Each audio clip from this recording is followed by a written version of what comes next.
Je vais vous lire quelques versets de la paracha de cette semaine et vous allez me dire, vous pensez, si ces paroles sont familières. De où, de quoi, de quand, quelle fête, à quel moment, et quel rapport ça avec la paracha de cette semaine. Alors écoutez les paroles. On nous dit ici que quand on amène les premiers fruits, bikurim, en Eretz Israël, qu'est-ce qu'il faut prononcer? Va'anita v'amarta lefnei Hashem Elokecha. Tu diras devant Dieu. Arami oved avi. Arami, Lavan Arami, il voulait détruire mon père Yaakov. Ensuite, il est descendu en Égypte. Vayagarsham b'msemaot, il est rentré là-bas avec une poignée de personnes. Et ensuite, il est devenu une grande nation en Égypte. Les Égyptiens nous ont fait souffrir. Vayareotana mitzrim vayanuno. Vayitnu alenu avodokasha, on a travaillé très dur. Esclavage de 210 ans. On a crié vers Dieu. Vanitzak el Hashem Elokei avotenu. On s'est tourné vers Dieu, on a dit, Ribbon Shalom, on souffre. Vayishma Hashem et kolenu. Dieu, il a entendu notre voix. Il a vu nos difficultés. Il a vu notre peine.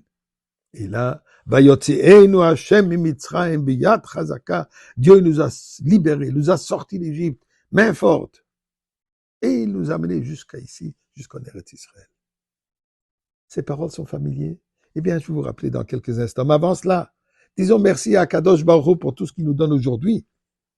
Tout ce qu'il nous a donné dans le passé, tout ce qu'il nous donne aujourd'hui, et bien sûr pour ce qu'il va nous donner tout de suite. La Goula avec Mashiach. Mizmor le Soida. Ori la donne kolot if de sa donne bisim khoboy le fana benana du ka donne elim. Ou sa ne vela nachla mit marisay. Boy jo be de khatroy se bisil hoyd le bakh shmoy. Ki toyv adene le lom khazdav ya doy vodere munase mes chers amis de la tzedaka surtout durant le mois de Elul, toujours donner de la tzedaka. Eh bien, ces paroles, ces versets que je viens de lire, on les dit, on les prononce le soir du Pessah, dans la Haggadah, quand on raconte au Seder, on raconte notre histoire, nos origines, d'où nous venons, pour comprendre Abraham, Yitzhak, Yaakov, nos patriarches, nos ancêtres, les tribus, le passage d'Égypte, la sortie d'Égypte, tout ce qui est arrivé à ce moment, pour réaliser que tout ce que nous avons aujourd'hui, c'est pas tout à coup, c'est arrivé de soi-même. C'est pas comme un petit champignon qui tout à coup il a poussé ici de soi-même. Non, non, non, il y a des antécédents, il y a des précédents, il y a toute une historique, toute une histoire qui nous a amenés à ce moment.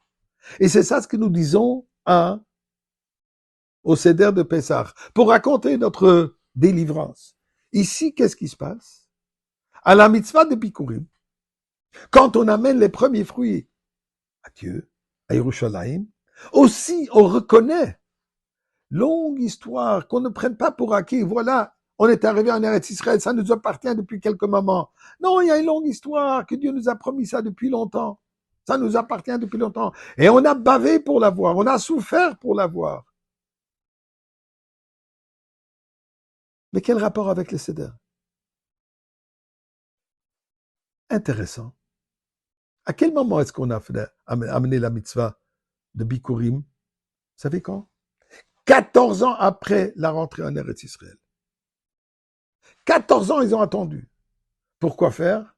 Pour assurer que même le dernier individu qui reçoit finalement sa terre, son morceau de terrain qui lui appartient. Mais pourquoi attendre 14 ans?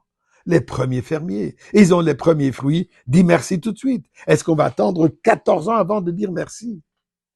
Eh bien, la réponse est la suivante dans l'histoire de Pessah. Les mitzvot de Pessah, raconter l'histoire, manger la matzah, manger le maror, mais aussi, en premier lieu, dans le temps du Beth Amikdash, manger le korban Pessah, l'agneau pascal. Et comment est-ce qu'il faut amener cette offrande? Pas seul, en groupe. Chaboura, chaboura. Il faut que ce soit des groupes qui s'associent sur le même korban, sur le même agneau pascal, et ensemble, il faut le manger. Et pourquoi? Ici, moi, je suis capable de manger un agneau complet. Est-ce que j'ai pas le droit de l'amener? Non, la Torah dit non, il faut le manger ensemble. Pourquoi? Puisque pour apprécier la délivrance, il faut être en groupe. Il faut penser au prochain. C'est pas une délivrance individuelle. C'est notre délivrance collective de tout Am Israël.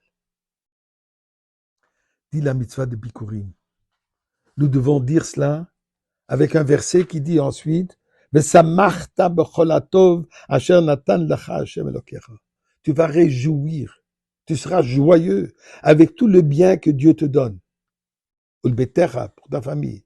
Toi, le Lévi, et même le guerre Asher Bekirbecha, l'étranger qui est parmi toi. Nous dit la Torah, pour avoir la vraie joie, ce n'est qu'ici j'assure que le prochain a tout ce qu'il a besoin. Aussi longtemps qu'il manque encore un individu qui n'a pas encore sa terre, qui n'a pas encore ses fruits, comment est-ce que moi je peux réjouir?